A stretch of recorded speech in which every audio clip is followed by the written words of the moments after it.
The lake had always been the kind of place that slowed a man's heart down to the rhythm of the waves.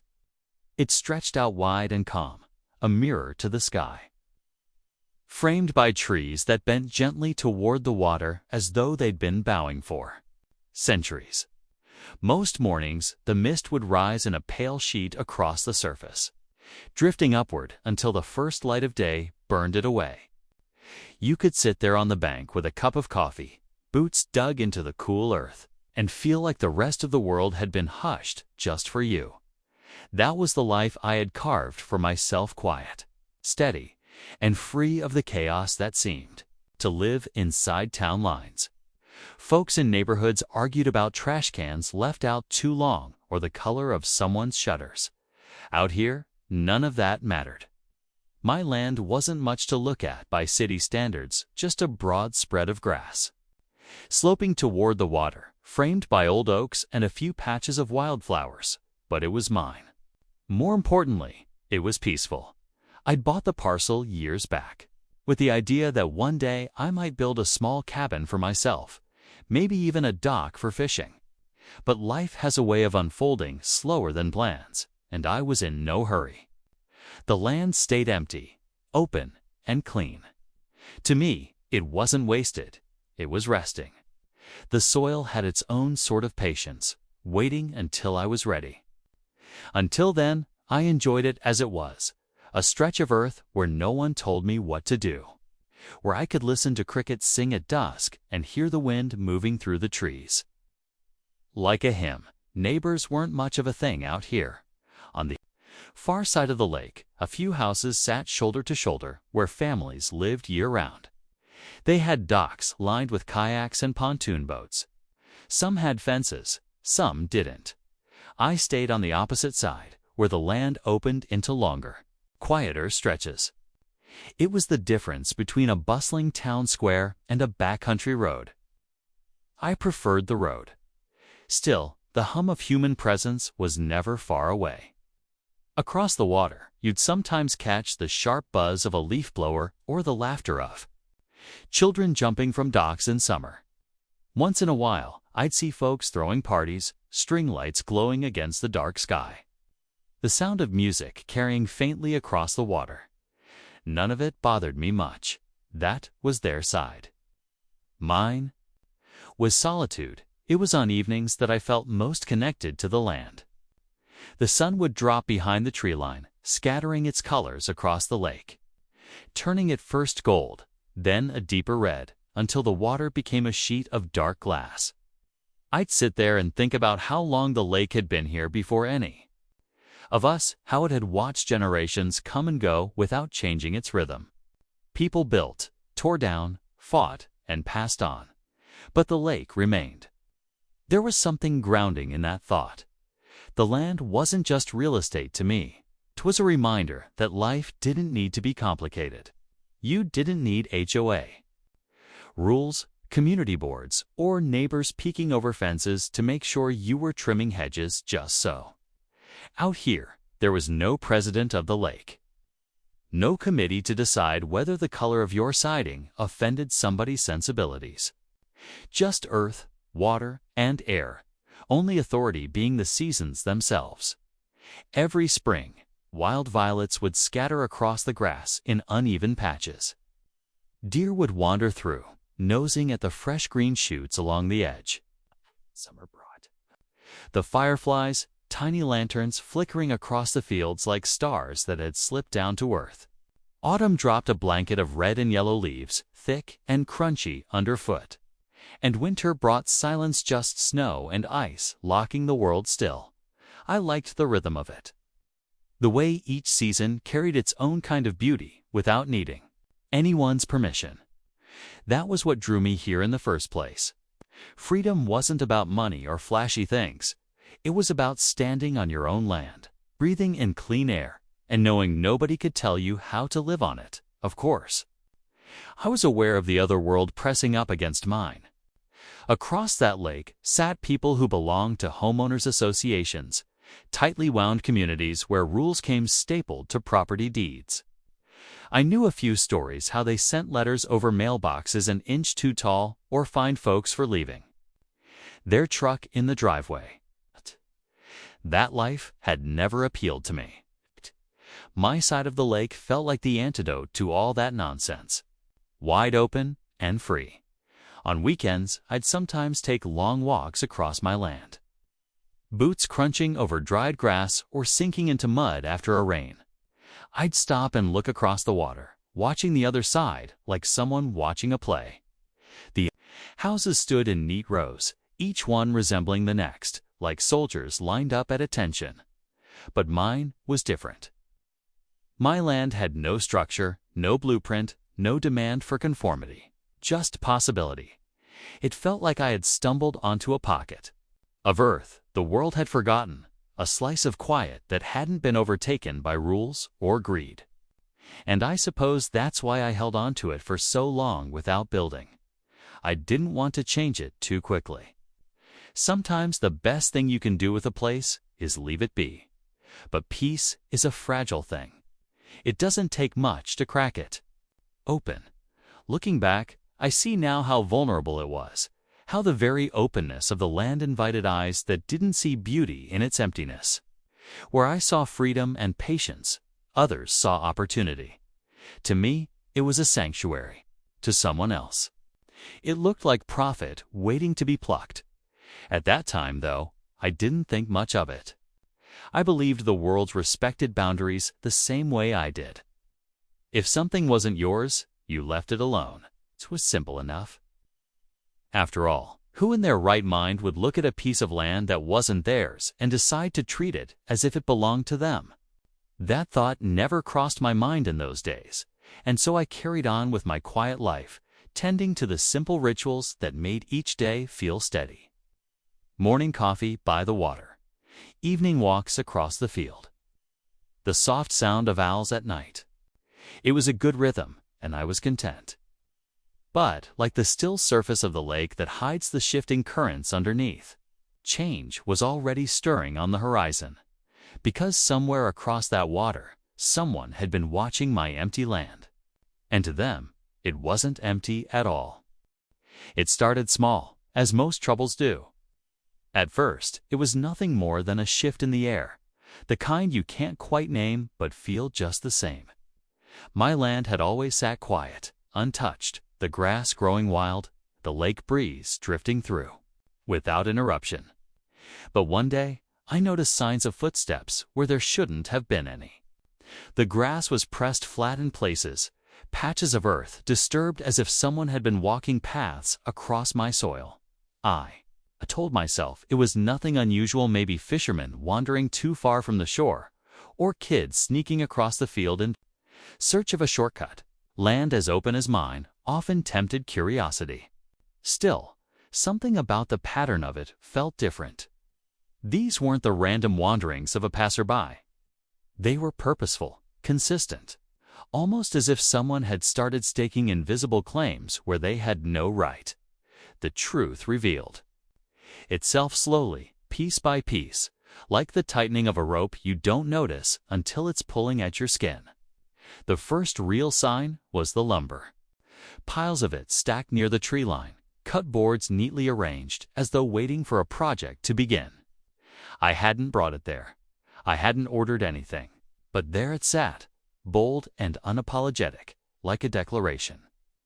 Not long after, the sound came, the steady rhythm of hammers, the grind of saws, the voices of workers carrying across the still water. It was jarring against the usual calm, an intrusion into the quiet I had always taken for granted. I walked the edge of my property, and there, plain as day, stood the skeleton of a structure. Wooden beams rising from the earth, set square in two. The soil of land that was mine. The sight of it hit me with a kind of disbelief that felt heavier than anger. I had lived long enough to think I'd seen most shades of human audacity, but this was new even to me. Someone wasn't just stepping onto my land, they were building on it. Not a shed, not a lean-to, but something larger, deliberate and permanent.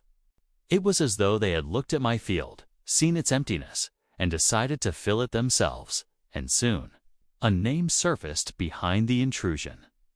Karen, she lived across the water. one of those self-appointed guardians of order in her homeowners. Association Kingdom. Folks whispered that she had a sharp tongue and a sharper eye. The kind of woman who collected grievances the way others collected stamps. She thrived on pointing out flaws in others, reporting neighbors for minor infractions, and holding her clipboard like a badge of authority. Apparently, my quiet land had caught her attention. Where I saw space for solitude, she saw wasted potential. And in her mind, wasted potential was an invitation. She began with one cabin, a small structure that stood awkwardly at first, like a calf on new legs. But soon, another went up beside it. Then another. Before long, a row of cabins began stretching along the shoreline. Each one identical, each one cutting into the view that had once belonged only to the trees and the water. I remember standing at the edge of the property, looking at those cabins as they rose, one after the other, and feeling a cold hollowness settle into my chest. It wasn't just about the wood and nails driven into my soil. It was about the principle of it, the raw boldness of someone deciding that what was mine was theirs to use. What struck me most was the confidence of the act. She didn't build in secrecy, didn't try to hide it under the cover of night. Instead, the cabins went up in broad daylight, as if she believed no consequence could ever touch her. Workers came and went freely, their trucks parked boldly near the tree line. The sound of saws and hammers echoed across the lake, a daily reminder that my sanctuary was being carved into pieces before my eyes, and still. The strangest part was how the world seemed to treat it as normal. Neighbors across the water spoke of the cabins as though they belonged there, as if they had always been a natural extension of the lakefront. Soon, vacationers began to trickle in, families with coolers, couples with fishing poles, groups who laughed loudly by campfires that burned on soil I had never given away. They rented the cabins by the week, their money flowing into Karen's hands, her pockets swelling while I stood there watching. The violation went deeper than money. She had taken not just land, but the spirit of the place itself. My quiet evenings became filled with noise, the thump of music, the clang of bottles, the racket of strangers who treated my field like their playground. Cars lined the edges, headlights sweeping across my grass as they came and went at all hours. Where fireflies once danced, beer cans now glittered in the moonlight. Each time I walked the property, I felt the weight of it pressing down.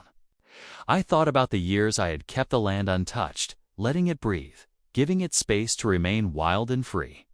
And here was Karen, building and profiting as though she had been the steward all along.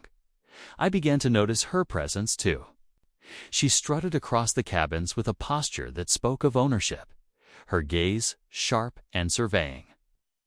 She wore her authority-like armor, greeting renters with the air of a host welcoming guests to her private retreat.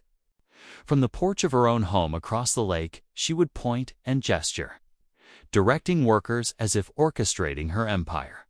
The arrogance of it burned deeper each day.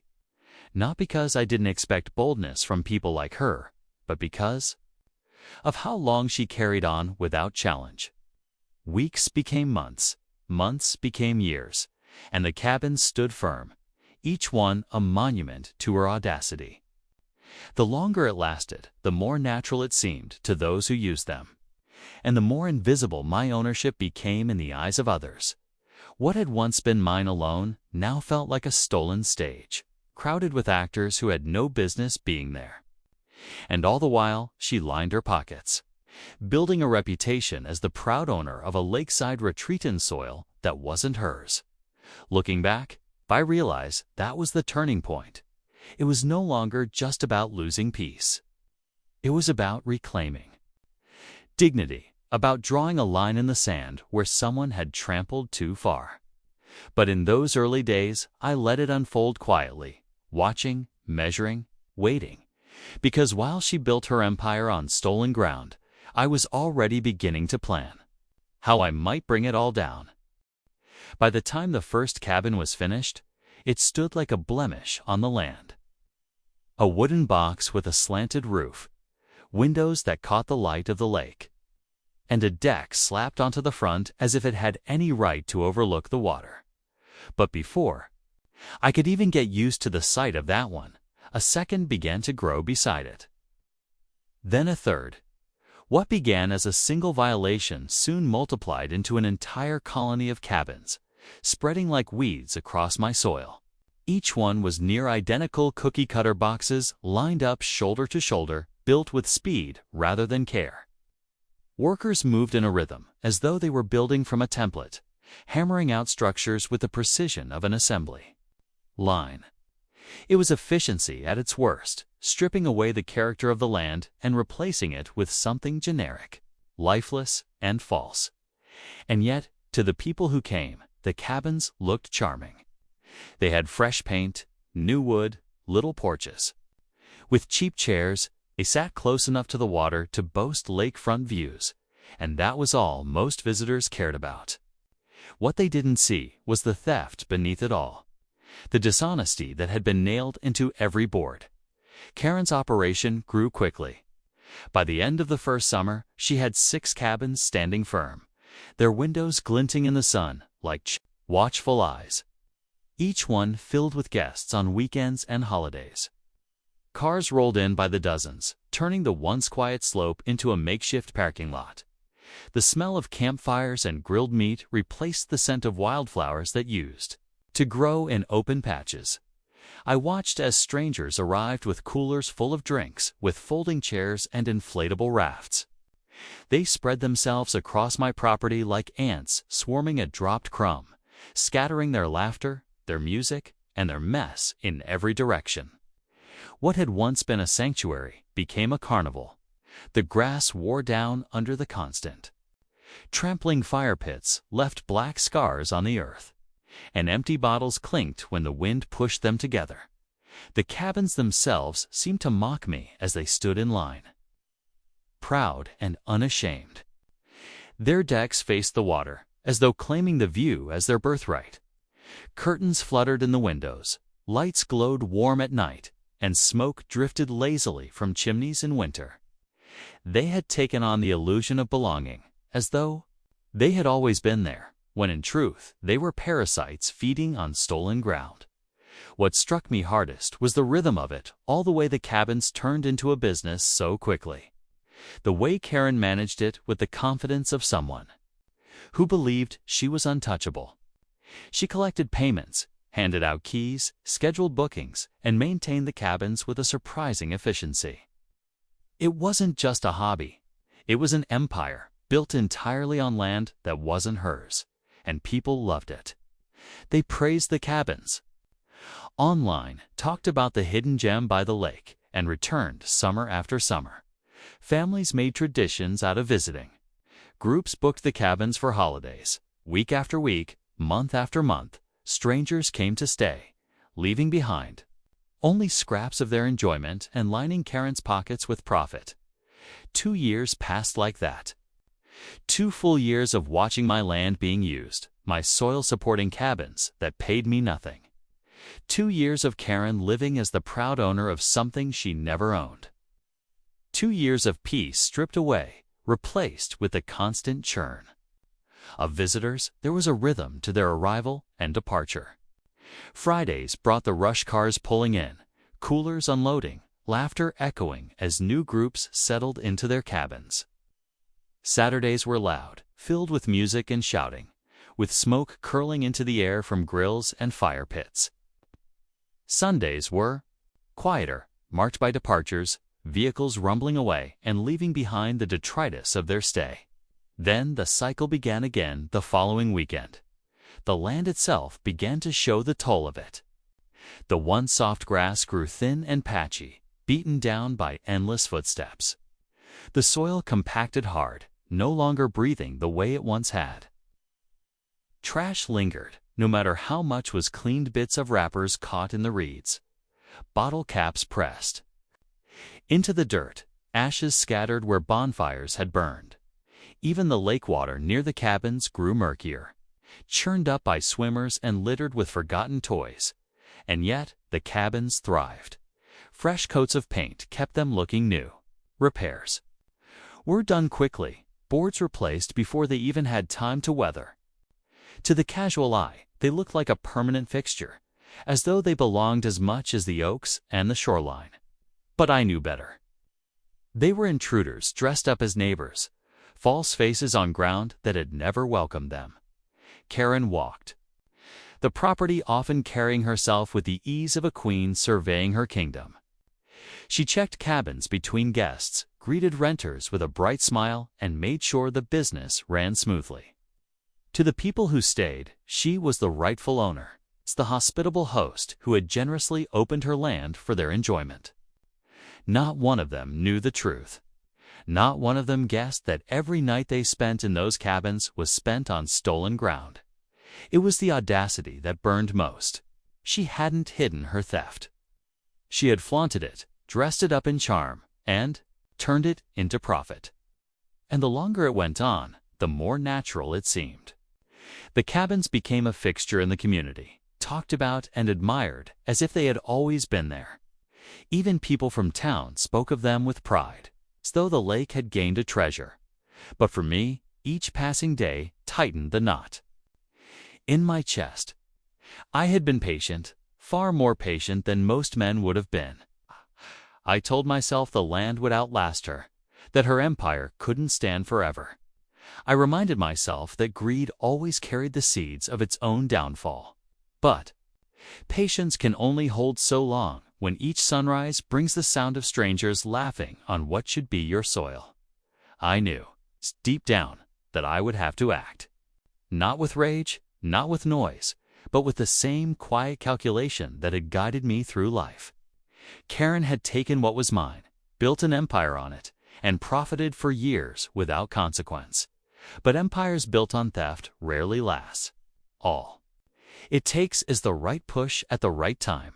And so I began to watch more closely, to listen, to learn the rhythms of her operation, the details of her business, the weak spots in the strong face she presented to the world.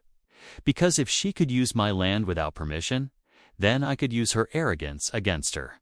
The rise of the cabins had been bold. A boldness often blinds a person to their own vulnerability, and I had every intention of showing her just how fragile her empire really was.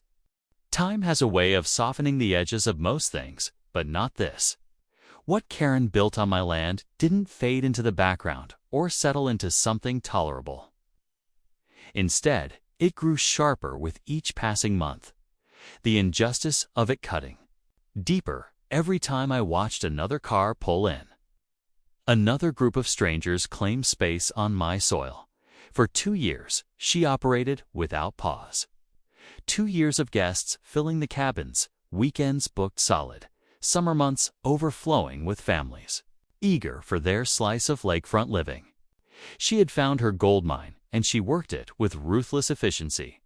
The cabins ran like clockwork.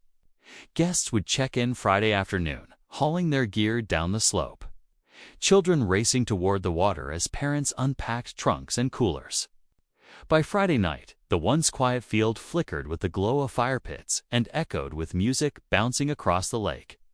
Saturdays were the loudest boats dragged behind trucks, inflatable floats scattered on the water, music and laughter spilling out from every porch. Sundays brought departures, the cabins emptying as new groups waited in line to take their place.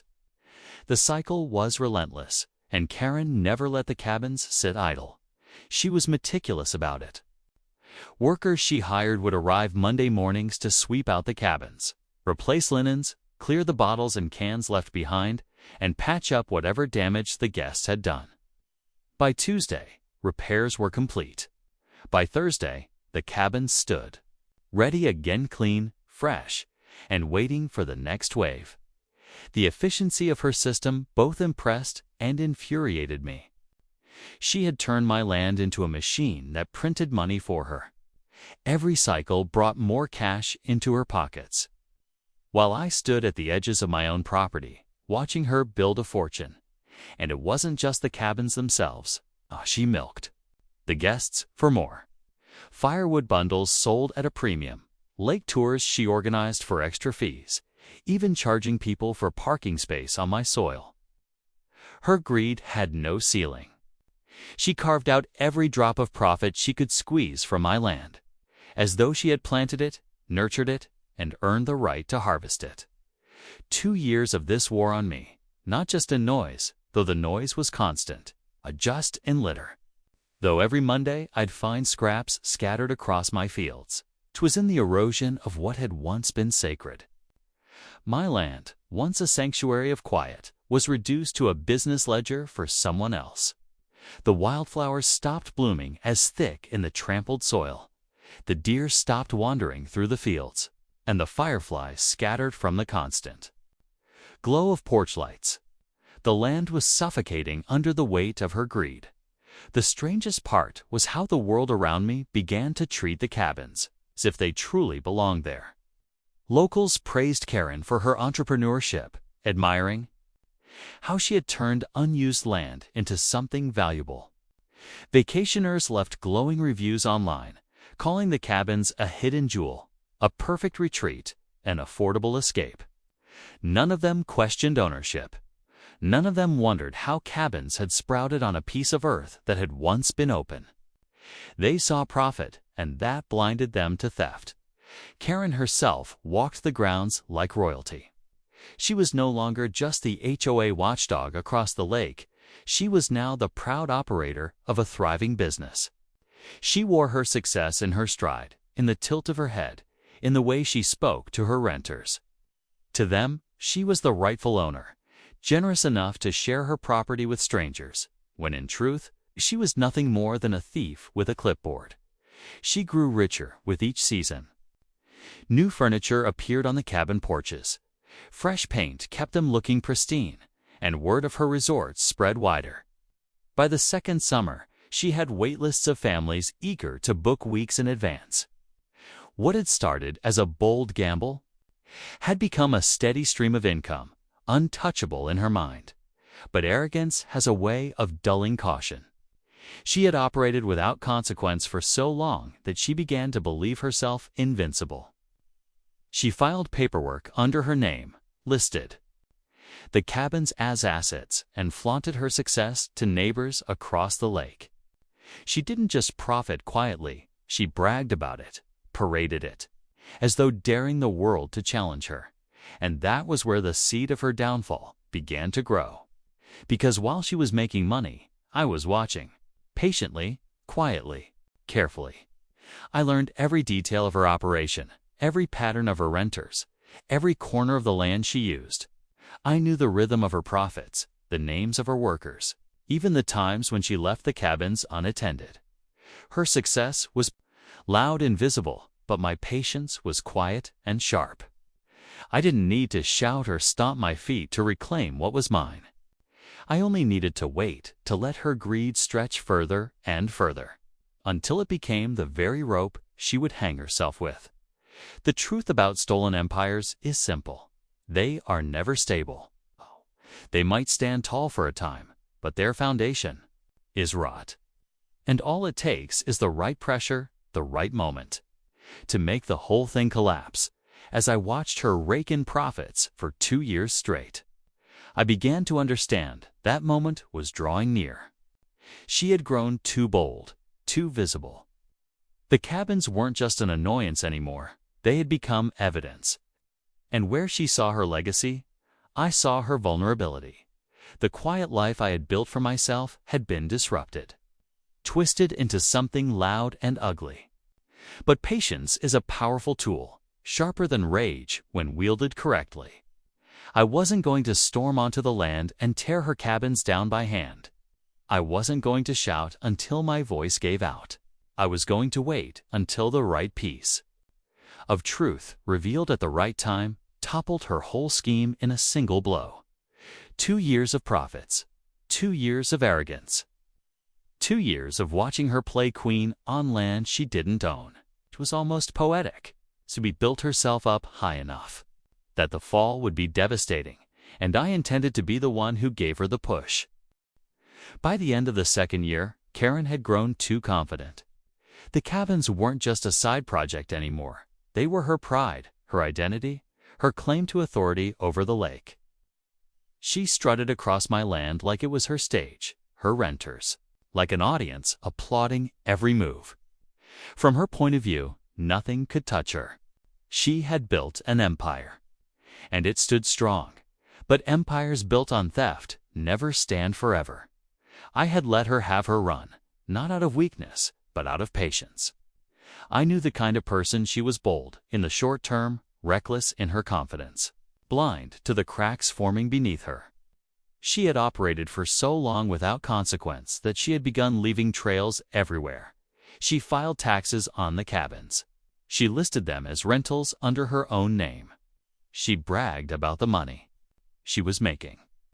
And every careless move of hers became a stone in the wall. I was quietly building against her. I started with the simplest step paper. The deed to the land was mine, stamped, sealed, and undeniable. I had kept it safe for years, and now it would become my weapon. With that in hand, I began gathering evidence, photos of the cabins from every angle, records of her advertisements online, copies of her listings and reviews from renters, even financial traces she had left in public records. Every scrap of proof told the same story. She was running a profitable business on land that didn't belong to her.